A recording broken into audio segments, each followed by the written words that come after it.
It's time.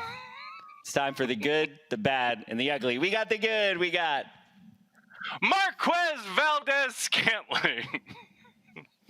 We got the bad. We got Matt LaFleur and the lack of energy from his football team. We got the ugly. We got I was going to go with Davante Adams' fumble, but I'll go with the start of this show, at least when it comes to the talent. How are you, Corey? I was freaking out. I couldn't see YouTube being live. You know what I'm saying? And when I freak out, I remember like Packer Transplants number 5, and I would just freak out because I'd be like, I don't see it. I don't see it. I don't see it. I don't see it. Corey, I don't know if you know this, and but then I would be like, a few things have changed since Packer Transplants number 5. We're on 206 now. I know. But I'm always like, oh, is the audio good? Like, I literally can't. I have to check the audio. Like, I can't do it. I can't do it. So. How you doing, Corey? You know what I'm saying? How's Green Bay? It's time for that weekly check-in with how's the weather in Green Bay, Corey? It's pretty good. It's pretty good. It was a nice day today. It wasn't too chilly. The snow has melted from Sunday, so that's good. The sky is very beautiful. Lambeau looks beautiful behind me. You know, not a lot to complain about. Always. Well, that's great. It dropped like 20 degrees here in New York City overnight, so winter has arrived in these environs. But other than that, can't complain. Things are good. Obviously, still coming to you from my home here in New York. Corey coming to you live from Green Bay. Time to get some Packers news, Corey. You ready? Because there's a lot to talk about. Yeah, let's do it. First up, David Bakhtiari signs his extension. That's right. The news broke during the game, which I loved, during the game on Sunday. I believe Pro Football Talk was the first outlet to have it, but David Bakhtiari signs the extension. And I just got to say, I got to do something, Corey, in honor of David Bakhtiari signing his extension. I got my Darth Vader pint glass here full of beer. So raise him up to David. Time to chug one. I'm really happy that he signed, and you know what? I'm ready for the next person to sign, and that next person needs to be Corey Linsley, the best center in the NFL. I knew you were going to go there. I knew it. I'm ready for it. I love it. I'm sick of people telling me that we're not going to do it. I want the Packers to surprise me, and I want the Packers to pull the trigger. I'm sick of people being like, oh, it's going to be this person. It's going to be this person. Like, what about Corey Linsley? He's right there. He's right there. Just sign the guy. Just give him an extension. It's not hard. You know, he is playing out of his mind. I do understand the thinking that perhaps they do let him walk because they do have some serviceable pieces behind him to play the position. But I'm with you. I hope they find a way to keep him around in the fold. Next up, we have the Packers activating Allen Lazard. That news broke yesterday. They have brought him back from injured reserve. But as Matt LaFleur indicated earlier today when we heard from him, just because he's been activated to the active roster or off of IR does not necessarily mean he is going to be ready for this game on Sunday, which of course you hate to hear, but it makes sense given that if they hadn't activated him by today, Wednesday, they would have had to basically had him revert back to IR for the remainder of the year. So basically they needed to activate him or end up losing him. So he's been practicing for three weeks, but I know the NFL Network reported this past weekend that he's still dealing with some soreness from that surgery that he had for the core muscle injury. So I would be surprised, given what we heard from Matt earlier today, I'll be surprised if he's out there on Sunday, which kind of stinks because that defense is pretty damn good. Next up, we got Jair Alexander. He is still in the concussion protocol. However, he was back at practice today. Now that is good news. Still good. has to get out of the protocol. I got something for that. You got something. You got something for that? There we go. There you go. Corey is ready. Okay, good. Let's do it. Got to get him out of protocol, which could happen anytime this week. We'll see. You know, Matt said he's going to continue to progress throughout the week. We'll see if they end up taking him out of protocol. Next up, another piece of injury news, which is a little less, heartening.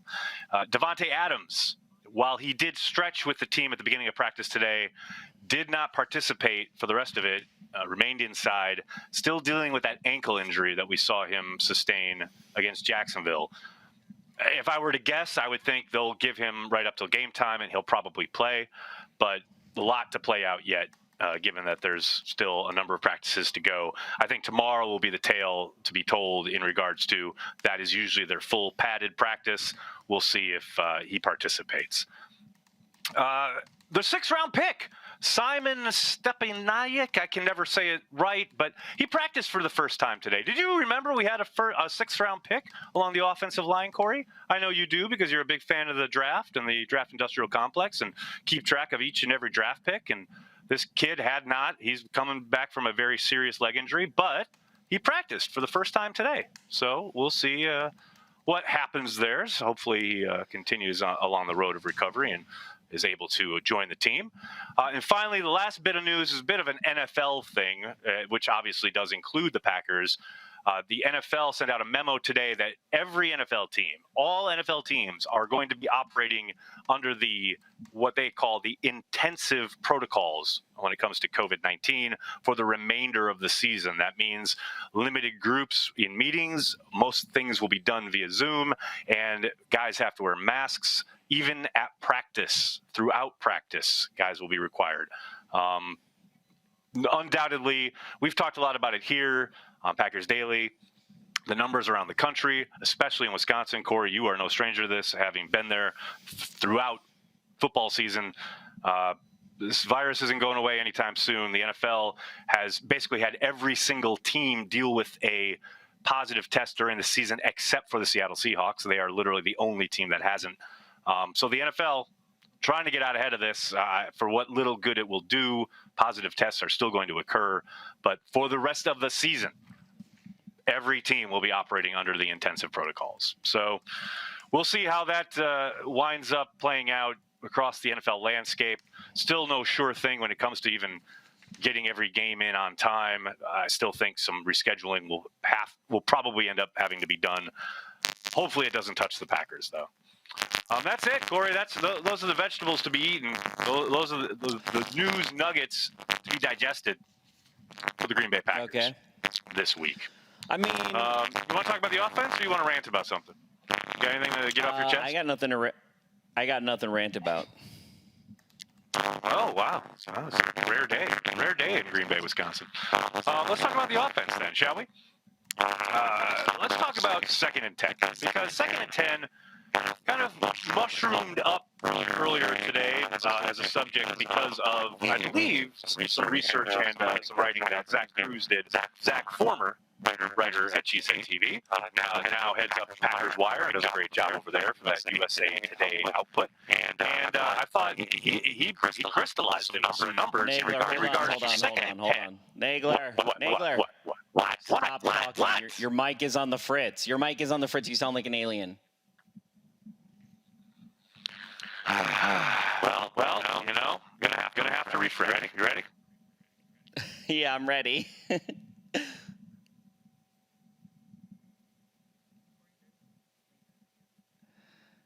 No, it's fine. Let's all right. Let's talk about while we wait for Nagler's mic. Let's talk about 2nd and 10. Let's go ahead and. I hear Nagler, but he sounds like he's on the fritz. I love when we bring in. Well, did you do that did you do the new mic because I was giving you shit about the other one, the podcast mic? I think that's what he's doing. All right, let's tee up the 2nd and 10, you guys. Let's go ahead and play Nagler's question. Let's go ahead and do it.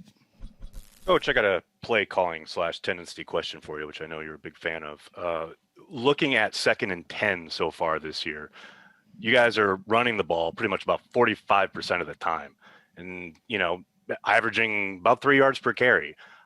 I don't need you to kind of defend it or rationalize it for me, but I do wonder, how often do you check in with anybody on your analytics team or any of the people kind of watching that stuff to say, all right, maybe this is a tendency that we're leaning into a little bit much, considering we're not getting a lot out of it?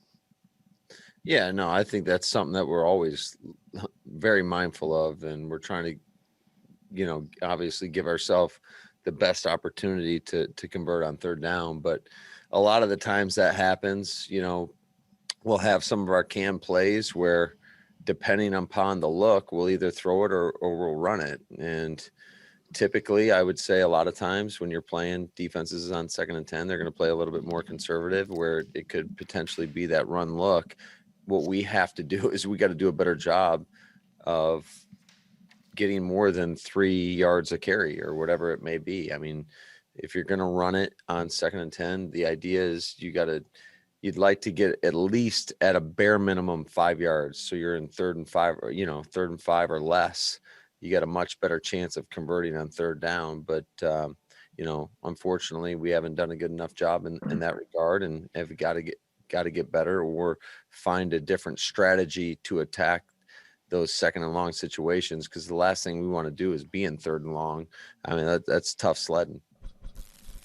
So basically what coach is saying is we got to get 5 yards on 2nd down, and we're not doing it. So why aren't we doing it? We got to change our game plan. I think that's kind of the point. Do we have Nagler's audio now? I heard him, but maybe we don't. All right, moving on to the offense. So short passing game needed. I think you saw this a little bit in the 2nd quarter and a little bit in the 3rd quarter. You saw the short passing game. There were some actually pretty amazing short passing game attempts made by the Packers offense.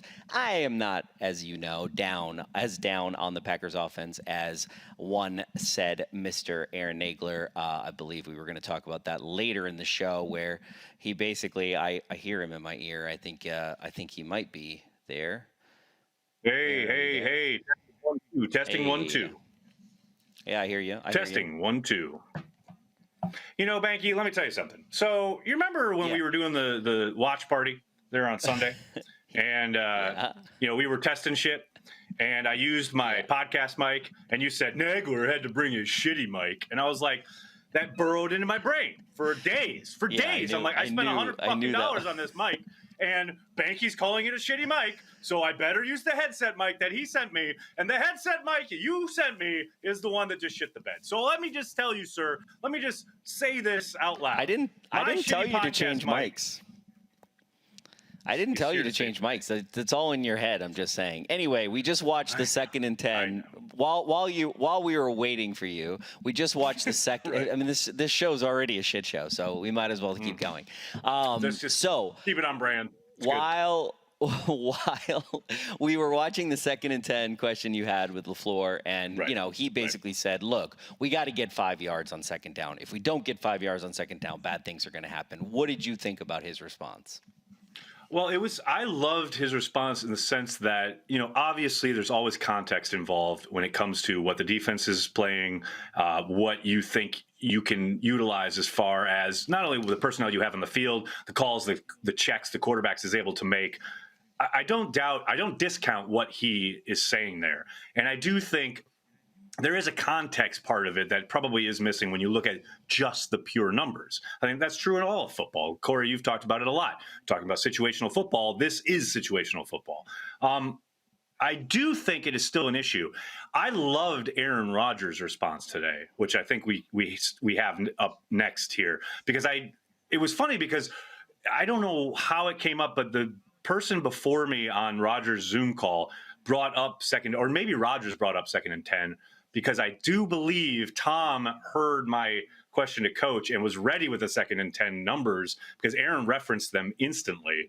And it was just, I loved how Aaron admitted that there were a number of factors involved in their not being successful when they do run the ball on 2nd down. That includes wide receivers blocking. That includes the interior guys getting up to the 2nd level. It's some of the stuff we talked about on game day, some of the stuff we talked about this week on Packers Daily. But let's listen to Rodgers talk about it, because I think, like I said, I think he laid it out pretty well. Funny you bring up 2nd and 10. I was just talking to Matt LaFleur about that. I do wonder, yourself at the quarterback position, lots of times you will have possibly a check with me or a couple of calls that you can go to at the line. Do you have to fight against frustration and or the tendency to want to throw it on 2nd and 10 if they are obviously probably playing the pass and the smart call is to check to the run, but you guys have struggled there. I think on average this year, about 3 yards per carry on 2nd and 10. Do you have to fight against that to say, look, I know these guys can get it done? 3 yards. Is that right, Tom? 2.86, Tom says. So yes, it's a roundup in that case. But I was trying to be generous. thank you, Nags. I appreciate that. I understand your question. I think there may be a misnomer among yourselves and the others at CheeseheadTV. Is that right? That is correct. That maybe if the 2nd and 10 is called and it's a run pass, and I'm going to choose to pass out of spite for the. Not spite. I didn't say spite. Come on now.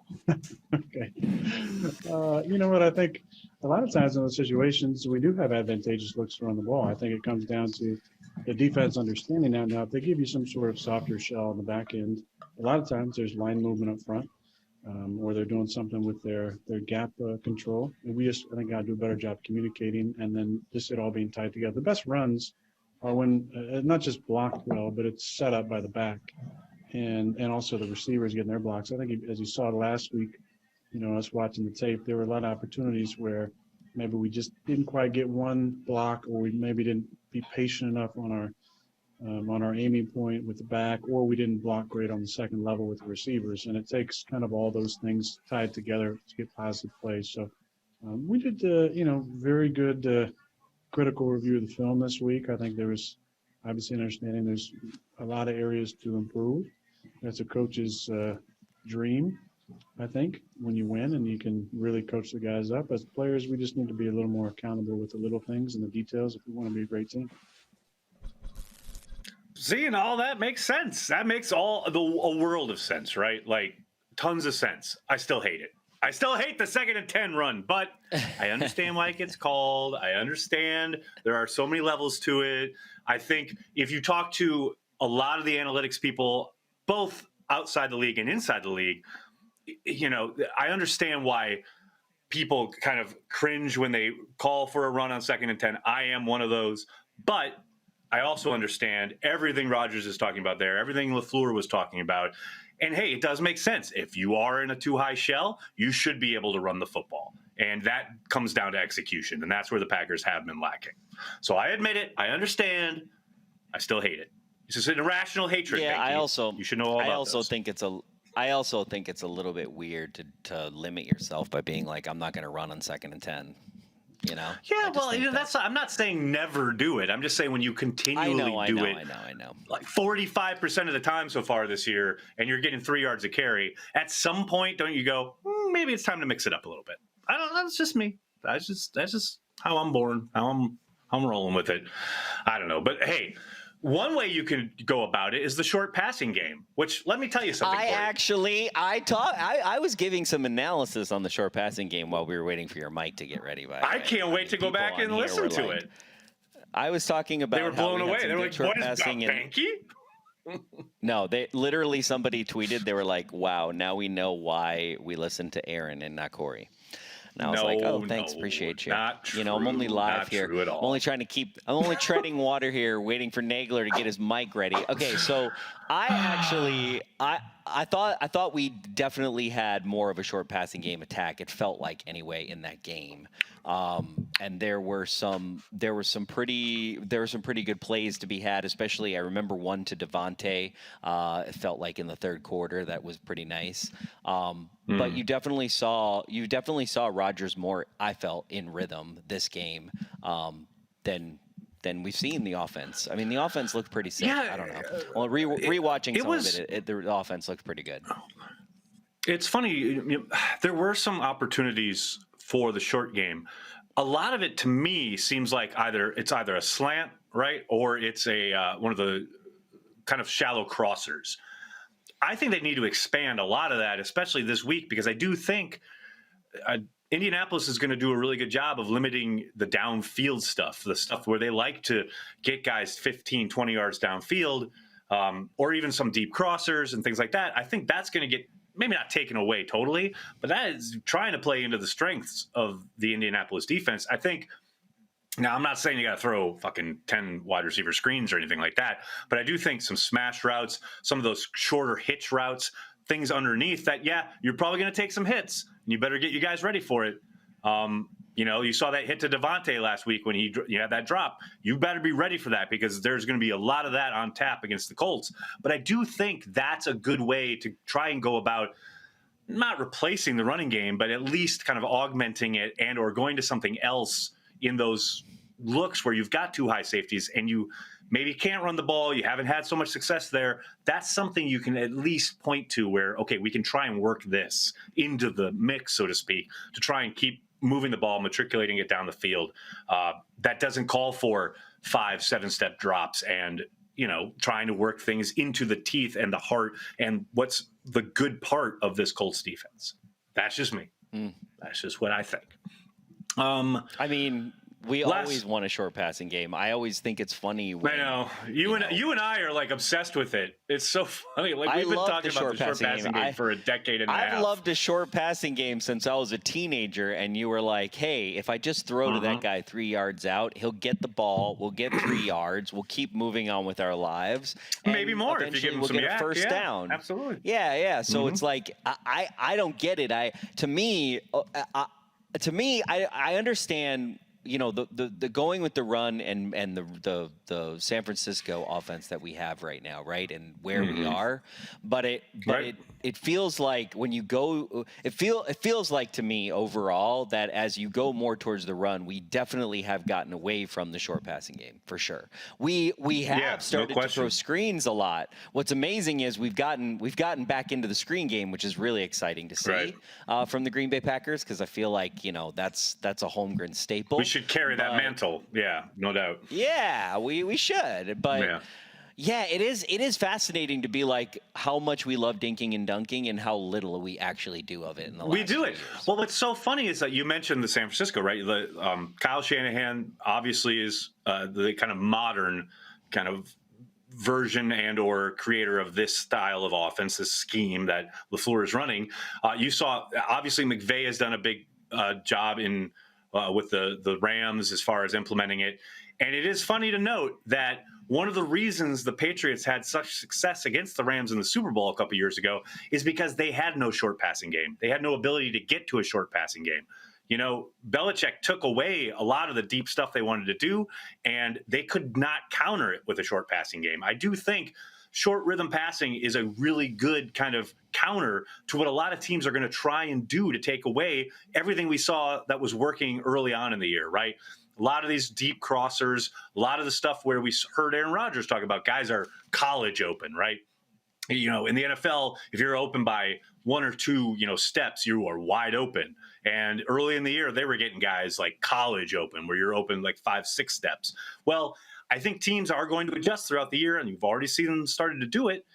And as a counter to that, start working the rhythmic short passing game. I'm with you.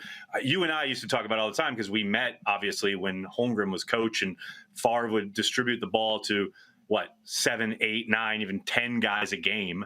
Like, I love that style of offense. And I understand that is not this specific scheme, but I do think there are teams that are going to kind of try and take away what you do best, and you've got to have a counter in the passing game. And I think that sets up really nicely for the Packers if they ever want to get to it. The final thing I want to talk about on the offensive side of the ball is, look, Devontae Adams dealing with a gimpy ankle, right?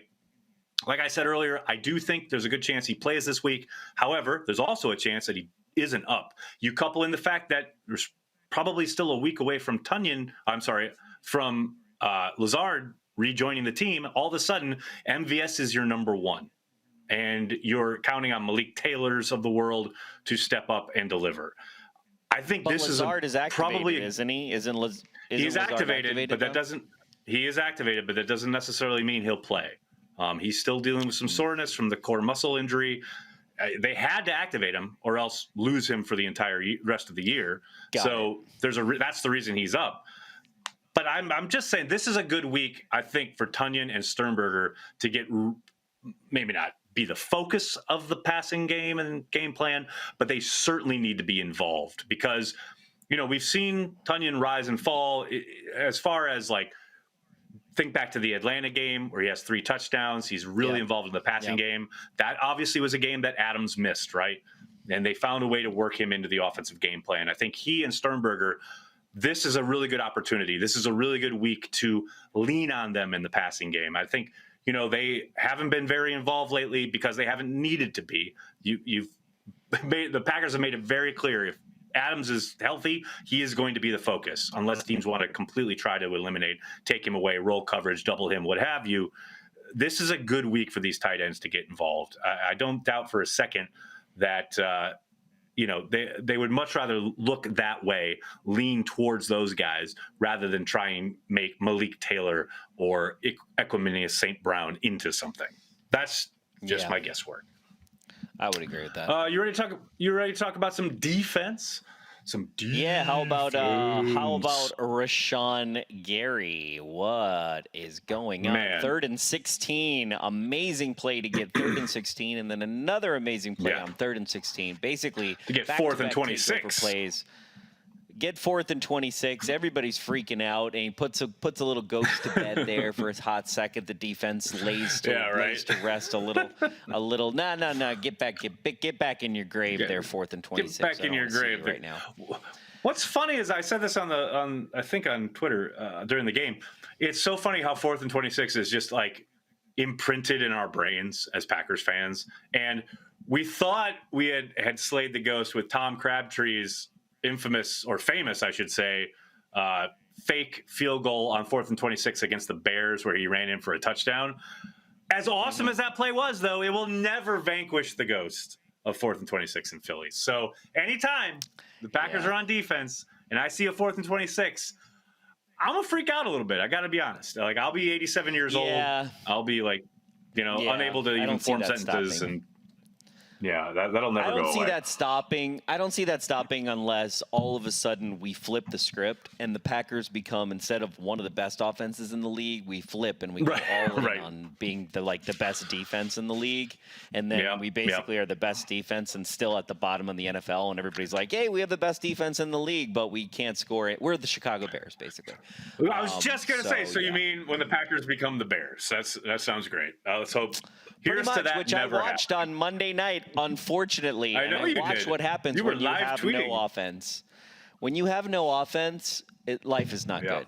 Life is not good. No. It's just not. No, it is There's not. nothing good about it. It is the opposite of good. You get excited. You're like, oh, a defense. This is exciting. And we made a stop. Wait, great. We can't do anything not with exciting. that. But I did want to talk about Rashawn Gary because it is time for more of this kid. He is playing roughly 40% of the snaps. That needs to increase. And, hey, I know people have been calling for it. I think it's very obvious now. It's time for him to start playing over Preston Smith a little bit more. I'm not saying right out, like, just take his starting job, but we need Gary on the field more at the expense of probably a little less Preston Smith. And I'm not going to discount the work Preston's done these last couple of weeks because I think he has rounded into shape. I think he's playing better now than he was the first month of the season. But I do think Gary needs to be on the field more. He is the future. He is your 12th overall pick. He is your first-round draft pick from last year. He needs to start playing more because, as you said, he absolutely took over the game at the end there. And it's funny because he had some rough pass rushing snaps against the Jaguars. Like, really, I'm not going to say embarrassing, but they were rough. But that you put the game on the line, that guy comes to bull rush you. You better chip him. You better bring him back over because he is going through whatever tackle you throw out there. I don't care who it is. So, and throw on top of that, I think he played probably his most complete game, both against the run and the pass. He just needs to be on the field more. It is time. Speaking of it is time, it was nice to see Mike Pettin start doing some of the stuff I've been calling for since, training camp. When it comes to, look, all offseason, I got inundated with questions each and every day on Packers Daily about, how do they improve against the run?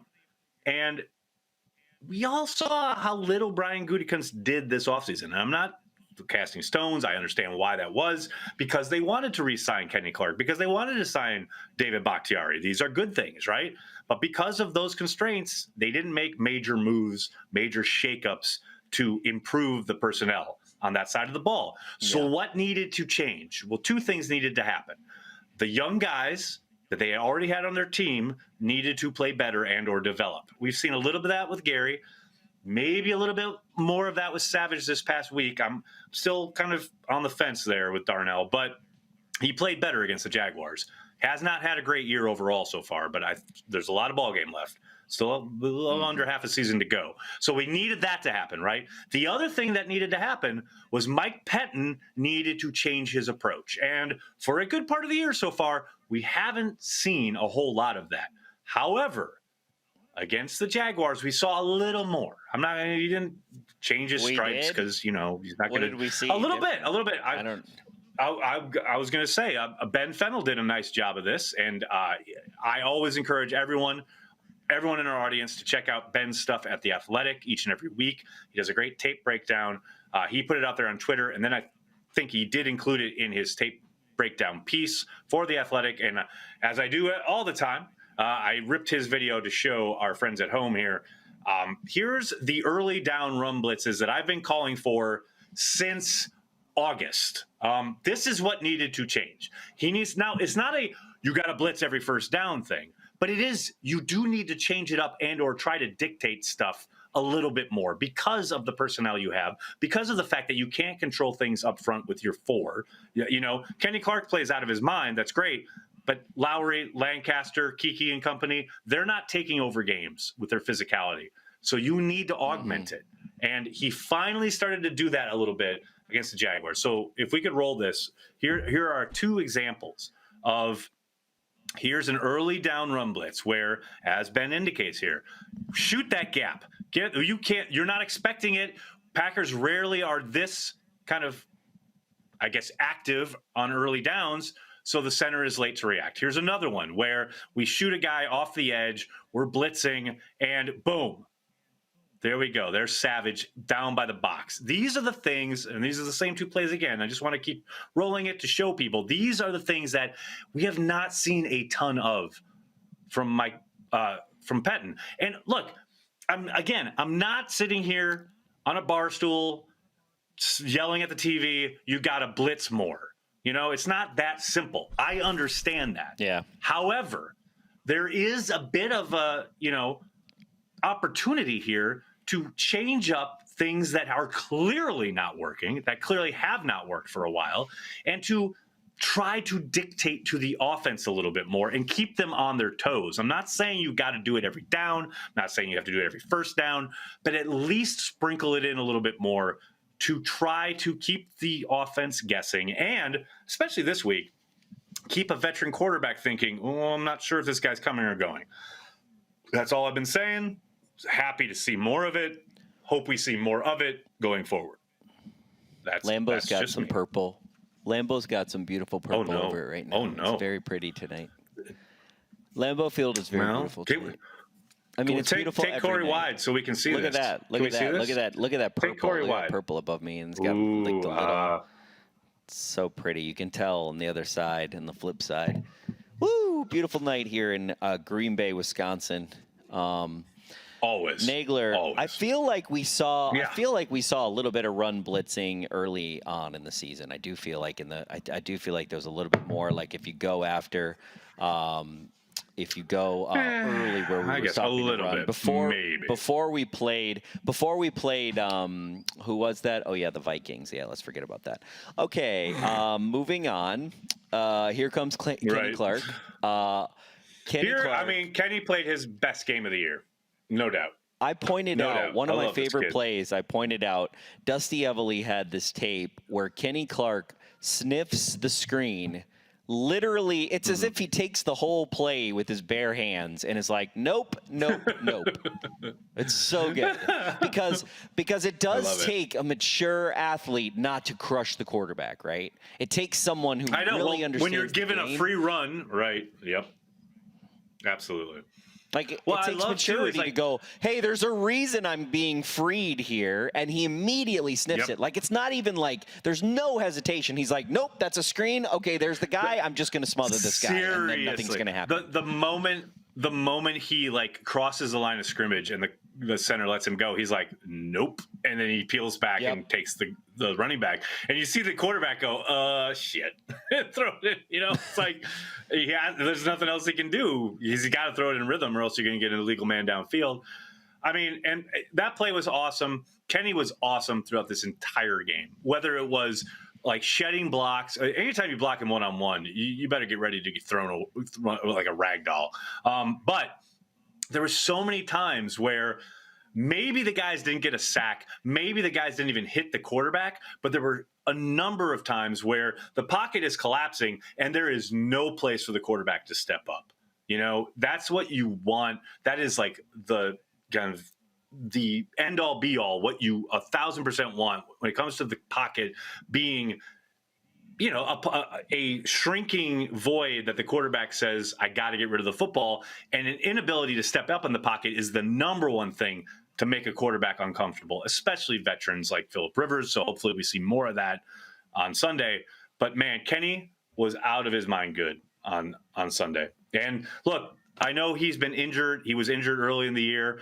Hadn't exactly lit the world on fire initially on coming back. I think that's to be expected given the nature of his injury. But we've seen this year after year where Kenny has a good start to the year, and then November and December comes and he just balls out. And I think we're ready to see a lot more of that week in and week out as 2020 comes down the stretch, so to speak. So let's talk about this Colts game, Corey. Let's talk about what to expect. Look, we talked about this before we went to air. The Colts are one of the best in the league when it comes to limiting big plays. 20-plus yards or more, explosive plays, as NFL coaches like to term it. The Colts don't give them up, man. The Colts just don't let it happen. I know Packers fans, we've had a lot of fun these last couple of weeks seeing big shots to MVS. We love big plays to Devontae Adams. Don't expect it this week. This is not that week. Remember when Matt LaFleur came on our program last year and said, and we were like, we want a deep shot to Kumaro. And he said, I'm watching on tape and I don't see this defense giving up many deep shots. That is this Colts team. They just don't let it happen. They just do a great job of eliminating anything explosive, really.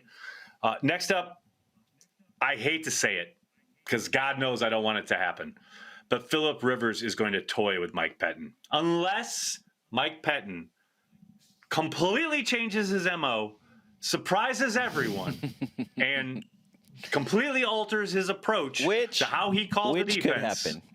Which could happen, by the way. Could happen. It could. You know what else could happen? The Green Bay Packers could buy CheeseheadTV tomorrow. That could happen. I placed those. It's not going to happen tomorrow. I placed those happen. about. That's it even actually, money. That's it even could money. happen. It's not going to happen tomorrow. I don't know. Mike Pettin is a chameleon, though. Look, Mike Pettin is a chameleon. If you look at his career, okay, he's not this stagnant. He's not the stagnant defensive coordinator over time, right? He's had his roller coasters. He's figured his stuff out. Evolves. Clearly, Mike Pettin. Right. There is something that Mike Pettin sees that no one else sees. Okay, everybody's like, well, why are we There is, because everybody's like, why are we pressing? Why do we have soft defense? Why do we have all these things? Like, clearly there's things that he sees that other people don't see that he's trying to camouflage right now, right? And maybe he's just waiting for our front seven to step the F up, right? Because to me, so much is predicated on that, right? So much is predicated on our ability to get pressure with our defense. Yes, we have good coverage, Jair Alexander, Kamal Martin stepping up on Kevin the linebacker King. side, like Kevin King, who, by the way, was a full participant today. That bodes well. Have we ever? I mean, here's the thing: have we ever had 11 guys on defense operating in a concerto in the last 3 years in any one game? A concerto. I'm going to go with no. And it's almost like there's 7 guys. Isn't that kind of a condemnation of coaching, though? Isn't that just kind of like how you're not coaching it up? Either that or guys, either it's coaching or guys are not. Yeah, it just feels like to me, and this is like a little bit lame, where I'm like, it just feels like we have, a front 4, middle 3, and then a coverage 4. and it's very rare. Sometimes 1 and 2 work together, working in sometimes 2 concert. and 3 work Right. together.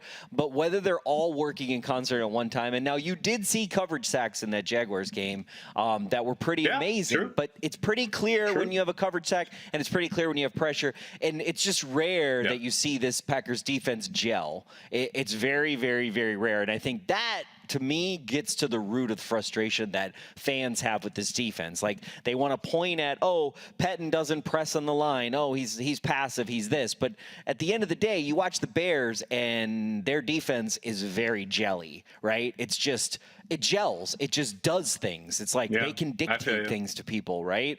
And Yeah, you don't they see that can. with this Packers defense. I love it. I mean, I love it because, like, I just love the Packers defense no matter what it is. But Right, you of know, course. I love an aggressive pressure defense. And I do think that when we are at our best, the reason why the Packers defense is even close to being number 10th right now, which everybody's going to yell at me, but it is true. We went from like 15th in some categories and we got closer to 10th in the defensive Right. categories that exist. And we did that Sure. because we Yep. were able to get even more pressure. And when we didn't need to have pressure, like to Kenny Clark stopping that screen, we were much better at the front four is just really good. That's all I got to say about that. And hopefully they can step up even more and get back to that level that we saw last year where they could just take over games. And you saw Rashawn Gary doing that a little bit, and you just hope that did. continues. Yep. Well, what's funny is that front is going to have to bring their A game on Sunday because the Colts offensive line could absolutely take this game over. And that's not to belittle anybody on a Green Bay's front, but the Colts offensive line is one of the best units they are going to face all year long. They can dominate in the run game. They can absolutely put up a brick wall in front of Phillip Rivers. I struggle to see how the Packers are going to be able to exert their will if they only rush 4 in this game. And that's not any shade to Za'Darius or Preston or Gary or Kenny or whoever is being thrown at them. They are just that good. This is an excellent unit. And that's why I do think this is a game where you've got to throw some stuff at them that maybe you have not put on tape a lot, whether that's, blitzes from your corners, a safety dropping down late. I don't know how you want to pressure, but you've got to mix some stuff up because if you rush 4 and just play things straight up, like Mike tends to like to do, this offensive line could take over. It could just absolutely take over. It's that talented. So what you're it's that good. saying is, if I hear you correctly, what you're saying is this God, entire this should be good. defensive stand comes down to Dean Lowry. God, I hope not. That's all I got to say about That's what that. I heard. All right, Rob, That's let's what go. I heard. Let's go, Rob. Let's go, I heard Rob. that in my ear, and that's where I went.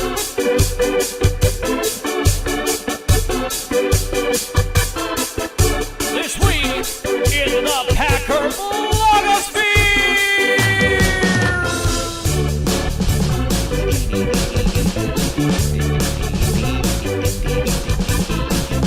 This week in the Packer blogosphere, the return of that venerable series. Corey Behnke, how the hell are you, buddy? How you doing? How's Green Bay? It looks beautiful over there. It's very beautiful. I love it. I can't get enough. I can't get enough. Somebody said on Twitter, I'm there they were with you, like- buddy. Or somebody told me on Twitter, they were like, "How often do you just sit there and stare at Lambeau?" And I was like, like every day. Oh my God! When I was there for Like camp, every day. let me tell you something. People. When I was there for camp this past summer, these 2 weeks that camp existed, I would do my thing all day, and then 6 o'clock rolls around. I do the last kind of live thing I had to do every day.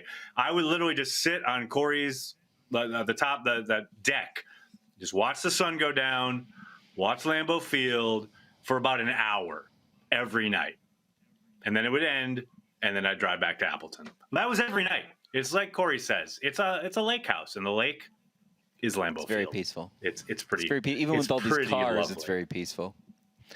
You know what's a little too peaceful, Corey? You know what's a little too peaceful right now? Lambeau on game days. Lambeau.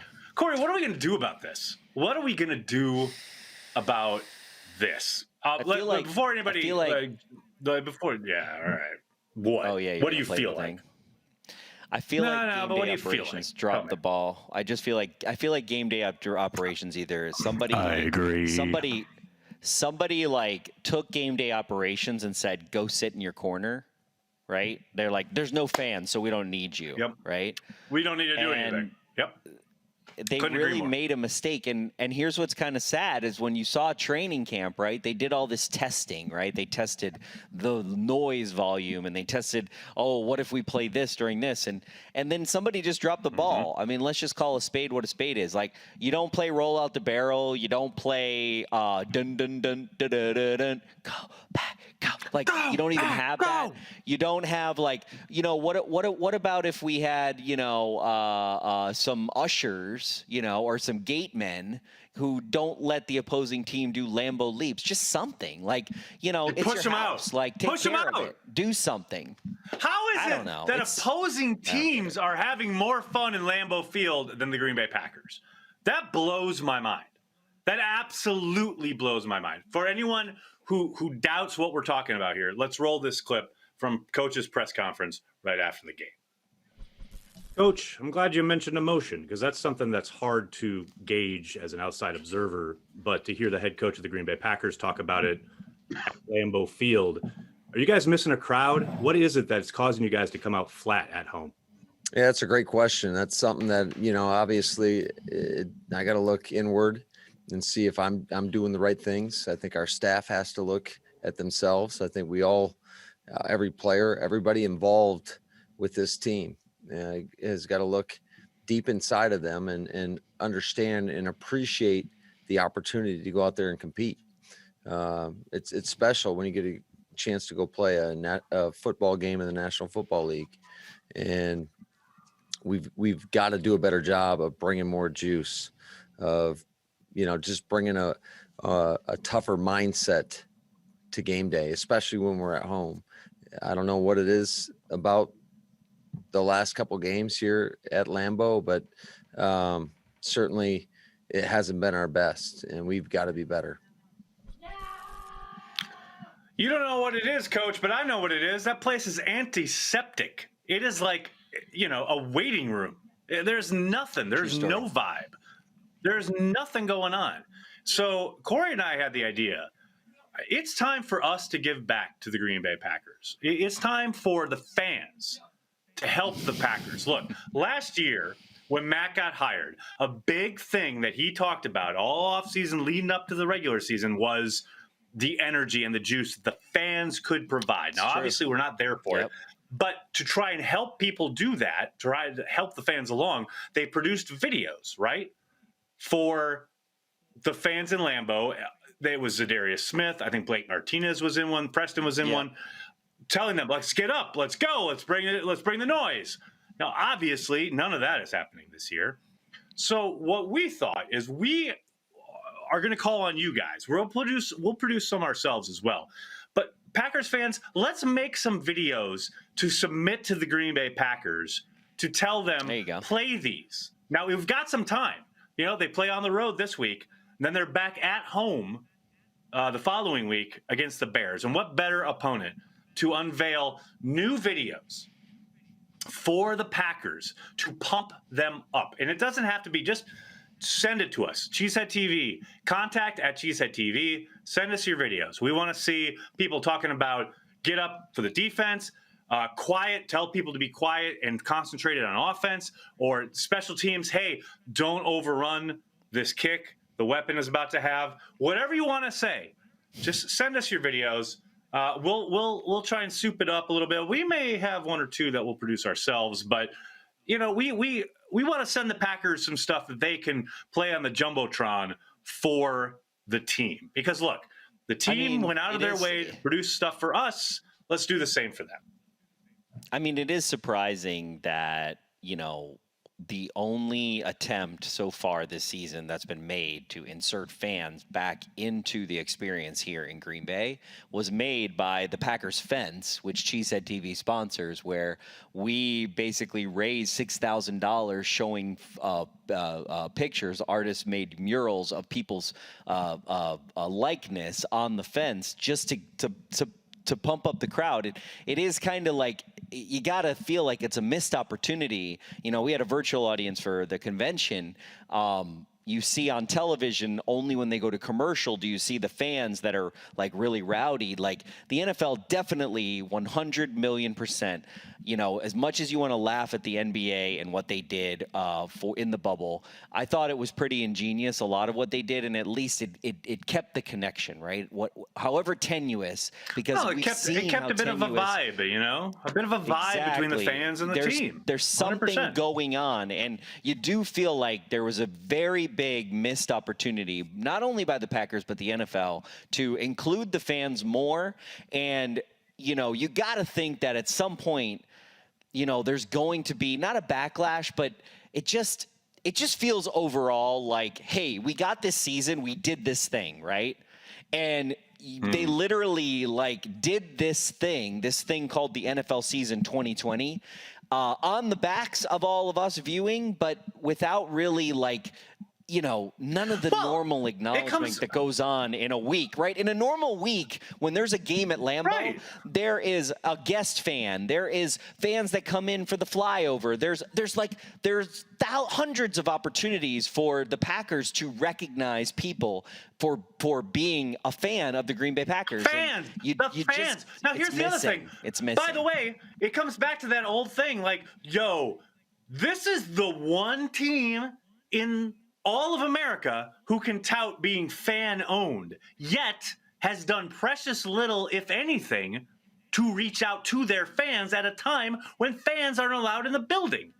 It seems backwards, and I try to fight against people who say they don't appreciate their fans, they don't this, they don't that, and it's like, I know how hard the people inside 1265 work, so I try to kind of just put that into perspective sometimes. Maybe I'm a little dismissive of it at times, but this year, I don't know, man. It really feels like there has been very little done to try to not even include fans, because God forbid, but just augment the experience at a time when everyone's feeling separated. It's literally the whole reason we've done watch parties this year, each and every week, is to try and get people and try to have some semblance of community. I'm with you. I think the Packers have really dropped the ball this season. And I agree with their approach of no fans in Lambeau, right? And I agree also with their approach of, hey, you can't have people tailgating. Like if you're gonna be safe and you're gonna try to get through this whole time period, I agree with what they're doing, but you couldn't have a virtual Zoom. Well, I mean, they have done some virtual Zooms with where they go to schools and then they have the robot virtual Zoom and different players are in the thing, right? They're doing that, but that's stuff that they would do before. So they're kind of how I see it is anything that they had a sponsorship for, they're doing somehow. There it is. But there's correct. But there's nothing. If there's a deliverable, and Packers marketing is all over it. But if there's for instance, a thought of doing something to actually include fans, beyond what is required by the bottom line, then forget it. And that's ridiculous to me for a team that, again, loves to tout that they are the one fan-owned team. Really? Because all you do is shut out the fans unless there's a corporate sponsor involved. Are you kidding me? That's bass backwards again. All right, moving on, because I don't want to belabor that point too much. They probably already did. I love this. I love this so much. Our boys over the Vintage Football League over there in the UK pointed this out, and I absolutely love it. If we could throw this tweet up. Saw this morning. This is amazing.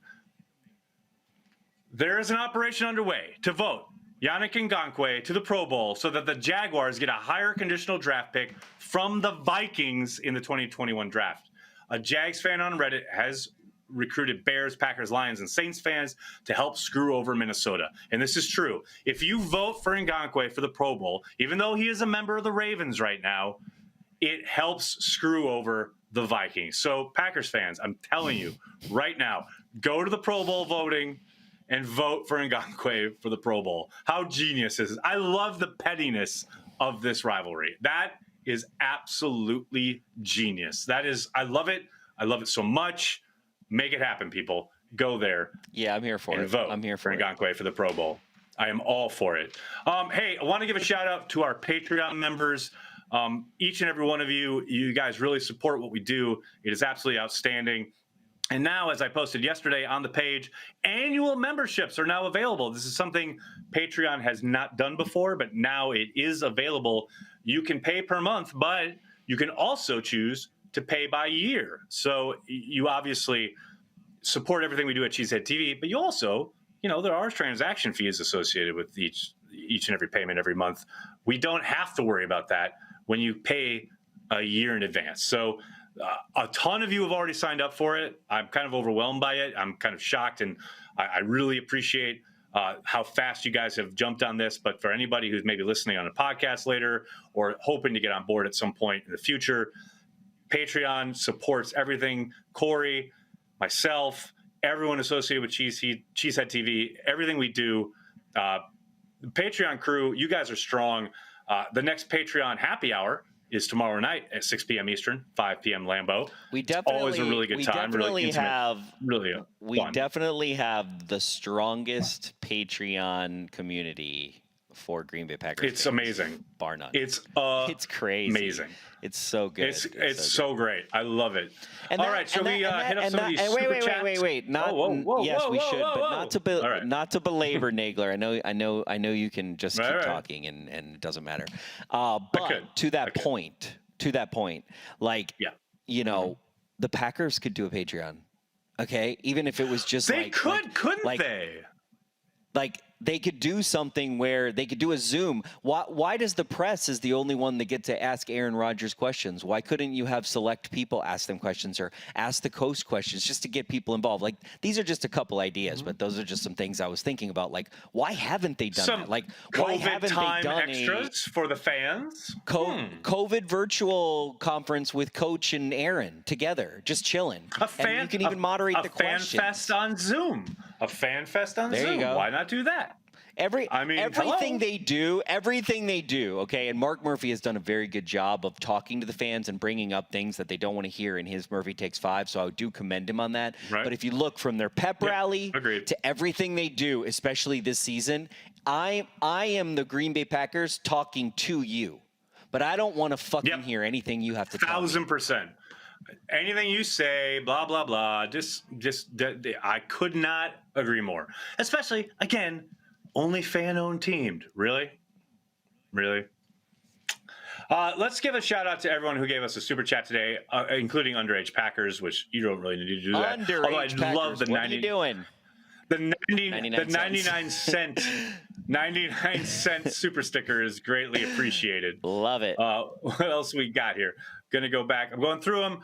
Russ, thank you so much for the super chat. Hey guys, do you think we let Kevin King walk on the offseason due to his past injury history, or maybe 1 year prove it deal? Your thoughts? Russ, there is no way in God's green earth Kevin King signs a 1 year prove it deal. He is going to make bank on the open market if he gets there.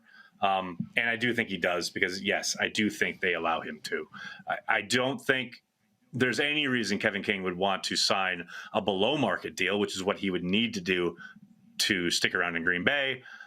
He undoubtedly, I mean, Nagler's never right, so watch him sign an extension tomorrow. But I will be absolutely shocked if he's back in Green Bay next year. Stanley, thank you for the super chat. I love that Aaron Rodgers said Cheesehead TV today. Me It's too. pretty dope. I ain't gonna lie. I showed my girls, and they were really excited. And then they said everything that he just said, because he was talking about football and 2nd and 10 and run tendencies and whatever. They were like, well, I heard he said nags, and I heard he said Cheesehead TV, but other than that, he was speaking Greek. They I blocked was the like, all rest right, out. well, as long as They were like, they were like, I don't understand the rest of it. I was like, yeah, okay, good. All right, I'm sure there are other super chats, Corey, but I do not see any of them here in my I don't think extensive. No, I didn't see scrolling. Any. I don't think I don't think this show was very deserving of super chats, to be quite honest with you. So I'm just gonna. You that out could there. not be more I feel correct, like- given all the technical issues we like- had. And I the feel fact like that- this show was the equivalent of the Packers playing the Vikings, and I just want to just forget about Dalvin Cook and I move on with my life. So, See, I'm going to say no, sir. I'm going to be the positive one for a change, and I think this was akin to the Packers playing the Jaguars. Like, it wasn't our best, but it was still a win. We still talked Packers. We still talked to lots of people on the internet, and still had a good time. Nagler, okay, here's the thing though. If you look back at that game, and I saw what you put, I saw what you said to Perry. I saw okay? what 'Cause you Perry put, Nagler. Perry Goldstein put Right. she put the thing where she was like, look, I watched that game a 2nd time and it wasn't as bad as we thought. Right. Okay. Now Right. Yep. it was not bad at all. You take away a punt return for a touchdown. You take away Devontae Adams dropping the ball. It is a different game, right? 2 things, right? And one of those things you can completely blame on a 12-year-old named The Weapon, okay? And you can go. Pat McAfee's going to agree with me. The Weapon got shook. We didn't talk about it on this show. The Weapon got shook. Okay, and I just want to go back to, it's really freaking annoying to draft a punter. Okay, the Green Bay Packers drafted a punter. Okay, first the Green Bay Packers drafted a punter. Oh, that right there, you're just like, wait, what? Then, not only did they draft a punter, they drafted a punter who can't kick in the cold. Okay. That does tend If you to be a walk problem, outside yeah. right now, No doubt. if you walk outside right Is it now, cold? it's not that cold. It's not that Yeah. cold. But to the Weapon, it's kryptonite cold. Okay? What we're not talking By the about way, he's this on the week is that injury report this week. He's on the trying injury out report this week. So punters. maybe They're trying out punters. There's no punting. He's on the injury report because he basically danced and couldn't even touch a guy. Like, who taught the Weapon how to tackle? Anybody? Hey, here's Pat the McAfee? thing. Here's the thing. If the Packers go down in a proper formation and form a net on the coverage unit understand. rather than going down understand. in a cha-cha line, I understand. possibly JK doesn't have to make a tackle. So If wishes were That's all dreams, I'm Nagler, at the end of the day, I need. Interesting you say that. Because you literally just said, outside of a punt return for a touchdown and Devontae fumbling the ball, are you God? Because other than God, no one can take those things away. They exist. So that is part of your team. You don't get to take things away. Here's the thing. That happens. You have 50. Okay. What is the number one? What is the number one thing that every football player should be able to do, no matter what position you play? What is the one thing? Run. Tackle a human being. Literally put your arms around someone. Even I had to do this. My scrawny self trying to play Pop I know. Warner. I remember. Yeah, The first thing you learn. and they do it. They do. Every wrap up camp, and you they do tackle. offensive players Do the they, tackling though? drills. Do Yep, they? I hear you. Does the They do. Weapon Yeah, have to do 100%. tackling drills? The Weapon Yes, does tackling 100%. drills. Every I don't camp. believe it. You betcha. I don't believe it. I mean, I'm so incredibly like the word disappointment is not enough for me at how I feel about the Weapon. You know what I'm saying? Wow. Like it's just not enough. Wow. That's bold, dude. That is bold. Hold on just 2 seconds, because I do want to check Facebook, because apparently there are some people making us not a stink, but trying to get our attention over there. So let me just take a look at these comments over here. The old Facebook comments, as they like to say. You know, you never know what you're going to get over at Facebook. Let's see here, Corey, because I know these people are clamoring for your insight here. I doubt. No way we will be able to attend a home game this year, right? Willem wants to know. I think in the playoffs, I think they're going to try to make it happen for the playoff. That's what my gut tells me. You think so? You really think If so? we can get us, yeah, because if we can get a surge down, if you look at like, it's kind of like every 2 months, if we can get the surge down, that third surge, we can get down and they can do something really special for the playoffs. Hopefully we get a home game, and yeah, that can be the time. I mean, what more beautiful than a home game in January, the first time that fans get to be at Lambeau? That would be beautiful. You got anything else, Behnke, before we sign off? I thought you were going on Facebook. Okay, no, I don't have anything else. I'm just very disappointed in the weapon, and I just wanted to be known for the 10th time in the show that I'm disappointed in the weapon. That'll do it for this episode of Packers Transplants. We'd like to thank everyone who joined us today and who makes Cheesehead TV part of their daily Packers routine. We are and will always be devoted to Green Bay Packers fans worldwide. I have a question, Aaron, for Aaron Nagler. Does he go by Packer? I see Packer Aaron sometimes writes on Cheesehead TV. Is that his? Does he go by that, or is that somebody else? Oh yes, yeah, that's me. Okay, That goes all right. way back. I think when we started the site.